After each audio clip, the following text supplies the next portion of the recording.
అందరం ఇక్కడ సమావేశమైంది. పహల్గాం అనగానే మనలో రోషం వస్తుంది, కోపం వస్తుంది, ఉద్వేగం వస్తుంది.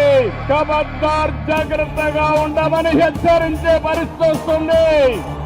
జరిగిన సంఘటన చూస్తే భార్య ముందరనే భర్తని, కొడుకు ముందరనే తండ్రిని మతం పేరడిగి చంపేశారు. ఇది ఎక్కడ న్యాయం అని నేను అడుగుతున్నా. అలాంటి సంఘటన దేశం మొత్తం ప్రతి ఒక్కరిలో కూడా ఒక ఆవేశం వచ్చింది. అంతేకాదు ఒక బాధ, ఒక పక్కన ఆవేదన కూడా వచ్చే పరిస్థితి వచ్చింది. ఇవన్నీ చూసిన తర్వాత ప్రధానమంత్రి నరేంద్ర మోడీ గారు ఆడబిడ్డల నుదుట తిలకంతుడు చేసిన ఒక్క ఉగ్రవాది భూమి మీద ఉండడానికి వీలు లేదని ఆపరేషన్ సింధూర్కు శ్రీకారం చుట్టారు. మీరు గుర్తుపెట్టుకోండి, మనం ఎప్పుడు కూడా వేరే దేశాల పైన యుద్ధానికి పోవడం లేదు.